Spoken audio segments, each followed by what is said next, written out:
A vida continua com Pedro Silva, aos sábados, no Rádio Clube de Angra. Ora viva, caros amigos e ouvintes do Rádio Clube de Angra, bem-vindos à nossa rubrica A Vida Continua. Terça-feira passada, na nossa associação, a Associação Cultural Espírita de Xerense, aqui em Santa Luzia de Angra,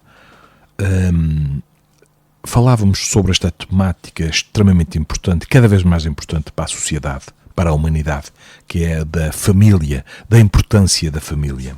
E vou começar aqui logo pela questão 775 do Livro dos Espíritos, a qual questiona-se o seguinte: qual seria para a sociedade o resultado do relaxamento dos laços familiares? E os benfeitores espirituais respondem: uma recrudescência do egoísmo, ou seja, um aumento intenso do egoísmo. A família é a base fundamental sobre a qual se ergue o imenso edifício da sociedade. Toda vez que a família se enfraquece, a sociedade experimenta conflitos, abalada nas suas estruturas, diz-nos Joana de Ângeles, no livro Constelação Familiar.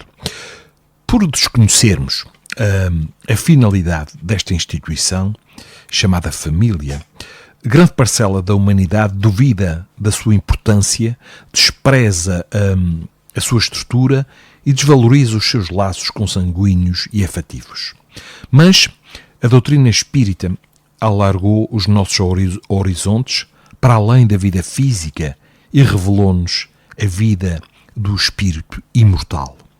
Impulsionados pela lei do progresso, somos submetidos a vivenciar diferentes experiências no plano físico, nas mais diferentes situações, para a aquisição do conhecimento e da mais elevada moral. É impossível progredir sem reencarnar. E a alma que reencarna vem do mundo espiritual para progredir. Hoje já temos informações suficientes para que possamos conhecer o objetivo da família, a origem da sua formação e a sua finalidade. Ensinam-nos os benfeitores espirituais, na questão 913 do Livro dos Espíritos, que o egoísmo é o vício mais radical e que dele deriva todo o mal. Dizem eles: estudai todos os vícios e vereis que no fundo de todos existe egoísmo. Quem nesta vida quiser aproximar-se da perfeição moral deve extirpar do seu coração todo o sentimento de egoísmo, porque é incompatível com a justiça, o amor e a caridade. Ele, egoísmo, neutraliza todas as outras qualidades. É necessário extirpar o egoísmo que existe em nós e substituí-lo pela prática do amor e da solidariedade.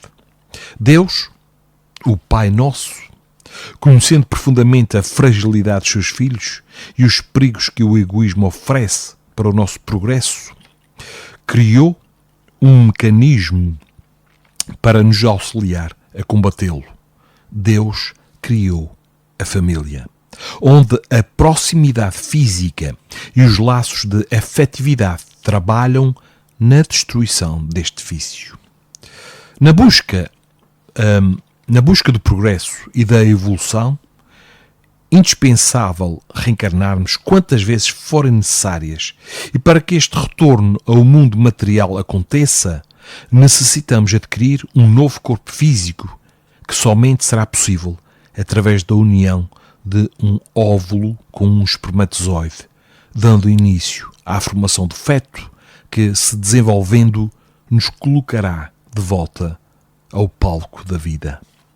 Portanto, já chegamos ao mundo físico, devendo gratidão aos nossos pais biológicos pela oportunidade do regresso, como nos ensina o Evangelho segundo o Espiritismo, no seu capítulo, se não me engano, 14º, que diz que os laços de sangue não estabelecem necessariamente os laços entre os espíritos. O corpo procede do corpo, mas o espírito não procede do espírito, porque o espírito já existia antes da formação do corpo. O pai não gera o espírito do filho, fornece-lhe apenas o envoltório corporal, mas deve ajudar o seu desenvolvimento intelectual e desenvolvimento moral para fazê-lo progredir. Os espíritos que reencarnam numa mesma família, sobretudo entre parentes próximos, são mais frequentemente espíritos simpáticos, unidos por relacionamentos anteriores que se traduzem pela sua afeição durante a vida terrena.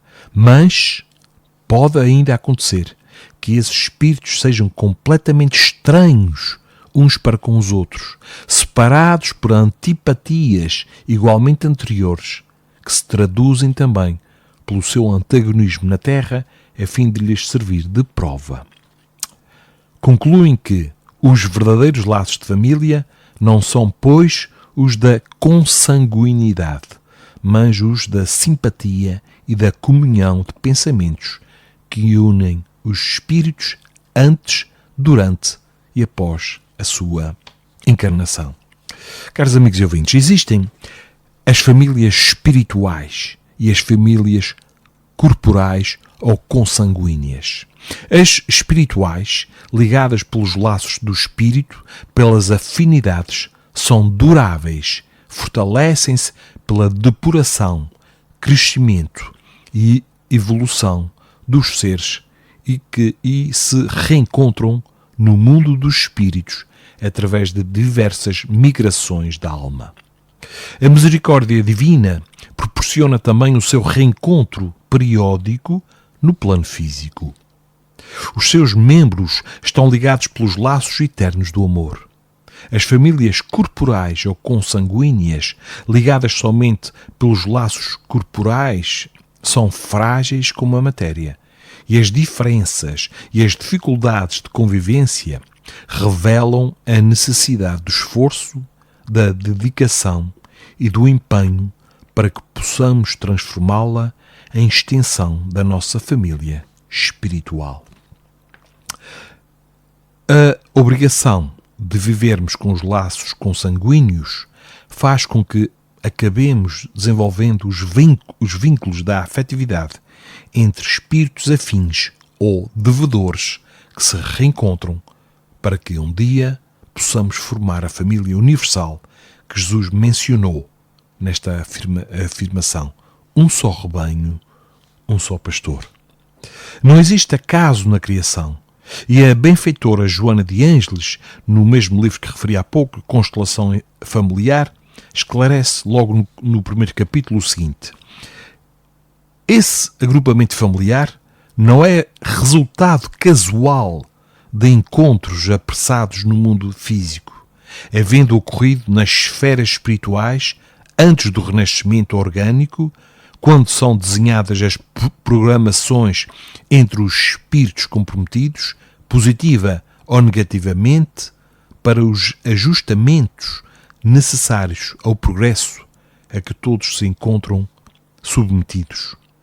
Analisando-se as necessidades evolutivas, aqueles que se encontram com responsabilidades a cumprir juntos constatam a excelência do cometimento que lhes ensejará reparação e crescimento intelecto-moral em face dos erros passados, facultando-se a tolerância e o perdão das ofensas como fundamentais para a aquisição da harmonia. Família é instituição divina, caros amigos, com planeamento que antecede esta vida física e que tem por objetivo o crescimento espiritual de todos os seus elementos. O nosso reencontro com o passado é inevitável. Nós não alcançaremos os mais altos degraus da evolução sem nos harmonizarmos com todos os que convivem connosco e que estão à nossa volta. Algumas vezes, impossibilitados de nos reencontrarmos através dos laços da consanguinidade, Deus possibilita-nos, através da adoção, receber no nosso lar o companheiro do passado, ligado a nós por amor ou tragédias, para que possamos nos amparar e sublimar as desavenças do pretérito.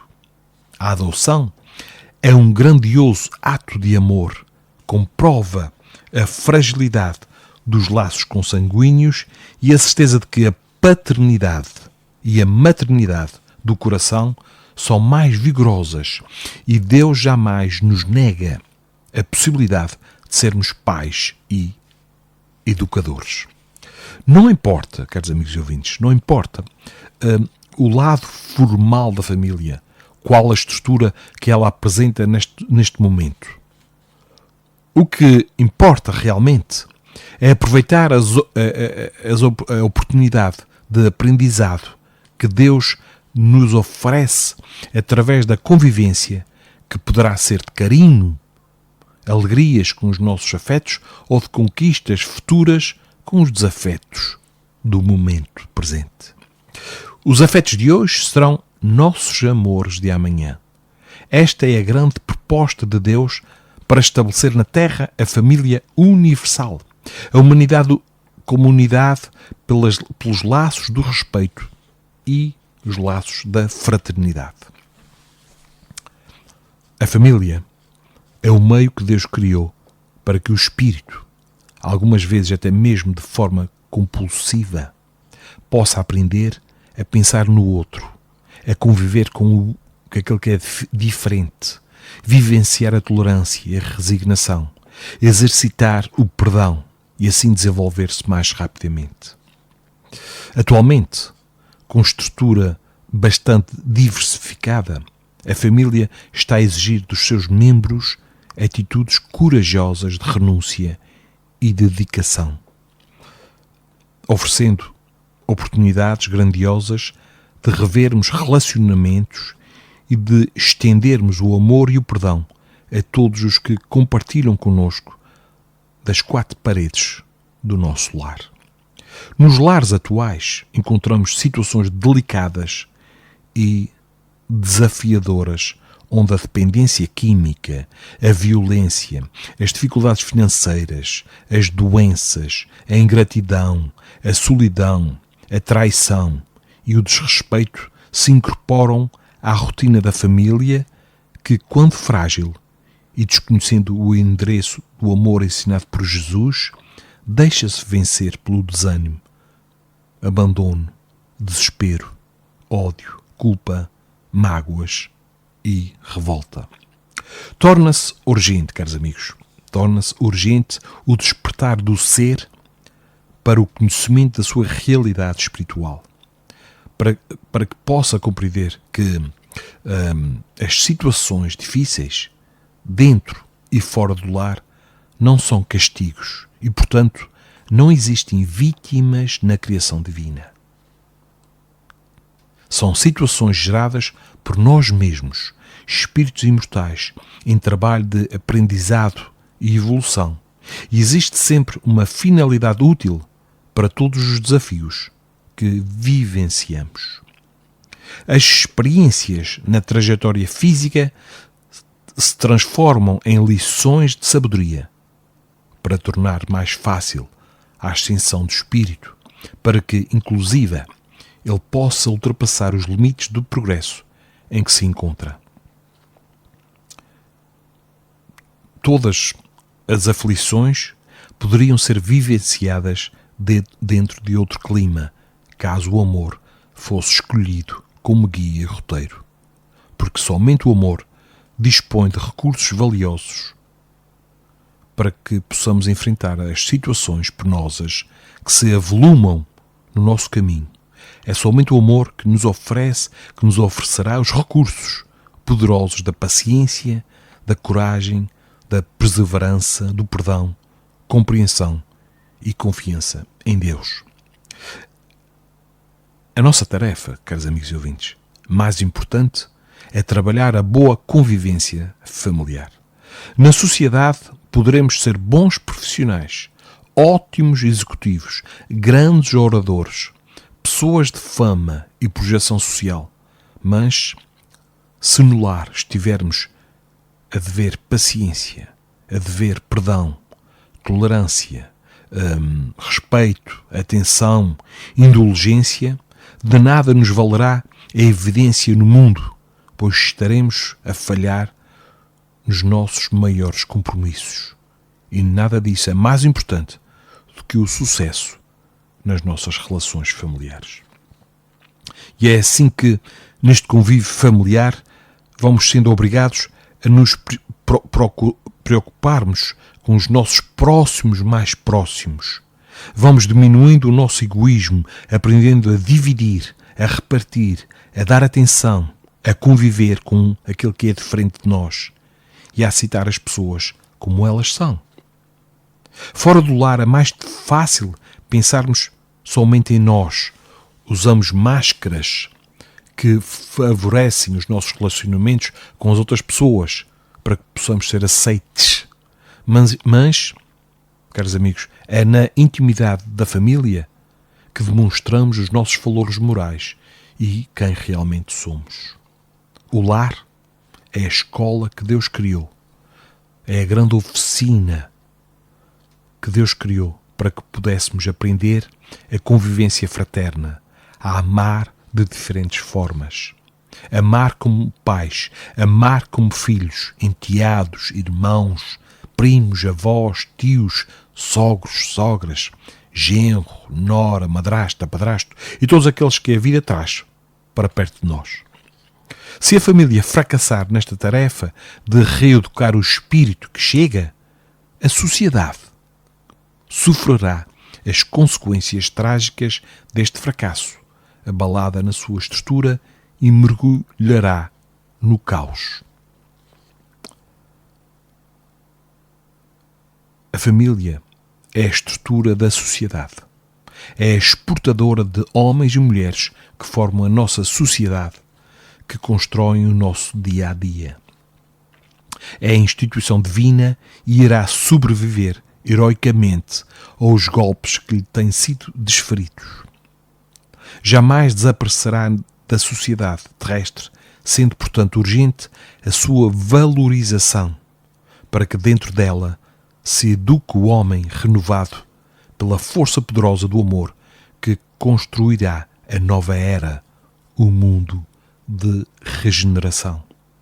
Diante dos desafios que vivenciamos no nosso convívio familiar, é imprescindível, caros amigos, é imprescindível buscarmos apoio na verdade e amparo no Evangelho de Jesus, para que possamos perseverar e vencer os compromissos luminosos que elaboramos no plano espiritual.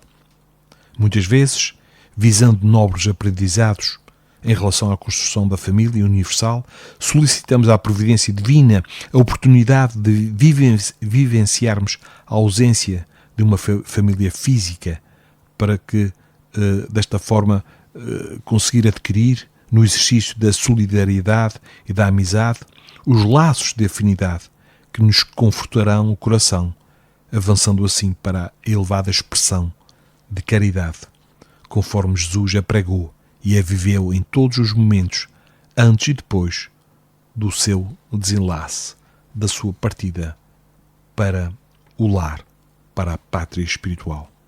É importante lembrar que não importa qual seja a nossa atual estrutura familiar, a solução é e será sempre amor dentro do nosso lar. Para sustentarmos estes compromissos divinos, é urgente levarmos Jesus para dentro dos nossos lares. Porque é apenas e somente o amor, nas suas infinitas expressões, ensinadas e vividas por Jesus, que seremos capazes de nos auxiliarmos nesta missão que é sagrada. Por isso, meus amigos, nós não estamos na família por acaso. Existem respostas, existem causas para tudo. Tudo está certo. Logo que compreendamos os nossos objetivos e que possamos, com um esclarecimento, fortalecer, fazer as pazes, perdoar, pedir perdão, saber a conviver com o diferente, com o outro, que, sendo filho de Deus, é nosso irmão. Caros amigos ouvintes, ficamos por aqui. Eu gostaria só de vos deixar aqui uma mensagem do livro Vida Feliz, por Joana de Ângeles, que diz assim: não te esqueças das pessoas que transitam em situações mais humildes e difíceis do que a tua. Faz-te amigo delas. É fácil desejar compartilhar das alegrias, dos momentos de triunfo, das situações invejáveis que os outros experimentam. O ideal é ser companheiro de todos. A situação financeira, o poder, a saúde e a juventude são transitórios. Converte o teu amor na mais valiosa conquista da tua vida, repartindo-o com todos os indivíduos. Caros amigos e ouvintes, foi um prazer estar na vossa companhia. Desejo-vos a todos um excelente fim de semana, já com uma semana à porta. Muita saúde, em especial saúde mental, pois é a mente que manda no corpo. Pensamentos positivos, construtivos. E não esqueçamos, quando estivermos mais em baixo, de relativizar os nossos problemas, de nos comparar com aqueles que menos têm, ou com aqueles que sofrem muito mais do que nós. E vamos olhar cada vez mais para o alto, para a espiritualidade superior, falar mais com os nossos anjos da guarda, com Jesus, agradecer ao Pai, pedir ajuda e não caminharmos sozinhos. Todos os problemas têm solução. Todos, sem exceção, têm solução. Mas não façamos a caminhada sozinhos. Falemos mais, oremos mais, que façamos mais preces, que são conversas íntimas do nosso foro íntimo, com o coração. Abramos o nosso coração aos benfeitores espirituais, que só aguardam que falemos com eles. Somente quando afirmarmos que precisamos de ajuda, é que ela virá. Enquanto acharmos que estamos bem, a ajuda está à nossa volta, mas não surtirá resultado. Só esperam de nós que nós sejamos honestos, sinceros para connosco próprios. Temos medos? Vamos falar dos nossos medos. Temos vícios? Vamos falar deles. Vamos deixar de usar máscaras, sermos mais transparentes com aqueles em quem confiamos. E o nosso espírito, anjo guardião, é de total confiança. Falemos com ele. Bom, marcamos o encontro então para o próximo sábado e um grande abraço para todos vós. A vida continua com Pedro Silva, aos sábados, no Rádio Clube de Angra.